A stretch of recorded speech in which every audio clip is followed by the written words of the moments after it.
Sculpture paint by soft clay. Hello বন্ধুরা, কেমন আছো তোমরা সবাই? তো আজকে স্কাল্পচার পেইন্টিংয়ের মতোই কিছু একটা নিয়ে এসেছি। আমার মা বলে ঢাল নেই তরোয়াল নেই নিধিরাম সর্দার।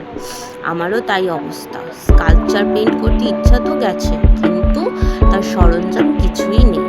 তাই ভাবলাম যা আছে ওই দিয়েই করতে শুরু করে দিই। হাত আছে তো আবার কি। স্কাল্পচার পেইন্টিং করতে যে মেটেরিয়ালটা লাগে সেটার বদলে আমি ইউজ করেছি সফট ক্লে, আর কিছুটা হাতের কেরামতি আর কিছুটা সফট ক্লে টুল দিয়ে আমি করে নিয়েছি। বেবি পিঙ্ক কালারের সফট ক্লে দিয়ে আমি পেটালসগুলো পুরো ফ্লাওয়ারটা করেছি। মিডিলে দিয়েছি ইয়েলো কালার, আর ফুলের যে কেশরগুলো ওইগুলো করছি দেখো হোয়াইট দিয়ে। হোয়াইট কালারের ক্লেগুলোকে কিছুটা হাত দিয়ে পাকিয়ে পাকিয়ে নিয়ে তারপরে টুল দিয়ে আস্তে আস্তে আমি ওগুলোকে লাগিয়ে দিয়েছি। এরপর আমি পেটেলসের ডিটেলিং করছি যাতে দেখতে আরও বেশি অরিজিনাল লাগে, যেটা আমি অন্যান্য আঁকাতেও করি। তোমরা অবশ্যই দেখেছো যারা দেখো আমার ভিডিও ডেইলি। ডিটেলিংসটা করেছি আমি মেনলি একটা ডিপ পিঙ্ক কালারের সফট ক্লে দিয়ে। ফার্স্ট টাইম আমি ট্রাই করছি স্কাল্পচার পেইন্টিং সফট ক্লে দিয়ে, তো হয় না, তবুও আমি করেছি। অ্যাকচুয়ালি আমার মাথাতে এইসব উদ্ভট আইডিয়া সবসময় ঘোরে, সেরকম একটা ভালো হয়নি জানি, তবুও ট্রাই করেছি। তো ফার্স্ট টাইম যারা ট্রাই করতে চাও এটা দিয়ে করতে পারো, খারাপ হয় না। তো পেটালসগুলো আমি একটু ঠিকঠাকভাবে হাত দিয়ে ঠিক করে নিচ্ছি।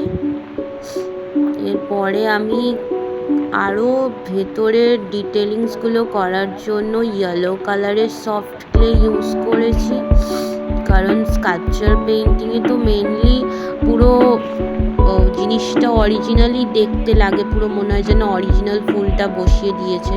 তো আমি ওই রকমই একটু ট্রাই করেছি।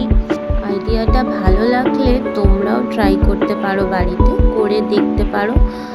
আশা করছি ভালো লাগবে, খুব খারাপ হবে না, ফার্স্ট অ্যাটেম্পটে ঠিকঠাকই। তো মোটামুটি আমার হয়ে এসেছে, তোমরা দেখো একবার ডিটেলিংসটা কেমন হয়েছে।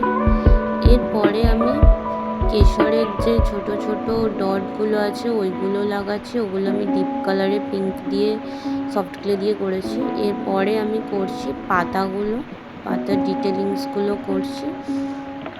যদি কোনো ভুল হয়ে থাকে তোমরা প্লিজ কমেন্টে জানিও। পাতার ডিটেলিংসগুলো আমি করেছি কিন্তু সেফটি পিন দিয়ে, তোমরা চাইলে অন্য টুল কিট ইউজ করতে পারো। এরপরে জায়গাটা ফাঁকা ফাঁকা লাগছিলো বলে আমি আরও কতগুলো ফুল মানে সদ্য ফুটছে এরকম দেখিয়েছি, আর ছোট ছোট কুঁড়িও করেছি, পুরো ক্যানভাসটা আরও বেশি ভরাট লাগে। ও একটা কথা তো বলতেই ভুলে গেছি, আমি এই পুরো স্কাল্পচার পেইন্টিংটাই করেছি একটা ছোট ক্যানভাসের ওপরে। গ্রিন কালারটা শেষ হয়ে গিয়েছিল বলে আমি ইয়েলো কালারটা অ্যাড করেছি। তোমরা তোমাদের ইচ্ছা মতো গ্রিন দিয়েও পাতা করতে পারো, তোমাদের ইচ্ছা। তো আমার অলমোস্ট হয়ে গেছে কমপ্লিট। ফাইনাল লুকটা দেখো কেমন হয়েছে, আমাকে কমেন্ট করে জানিও। আর অবশ্যই ভালো লাগলে লাইক দিও, কমেন্ট করো এবং শেয়ার করতে ভুলো না। এইরকম ভিডিও আরও পেতে চাইলে প্লিজ সাবস্ক্রাইব করো আমার চ্যানেল। বাই।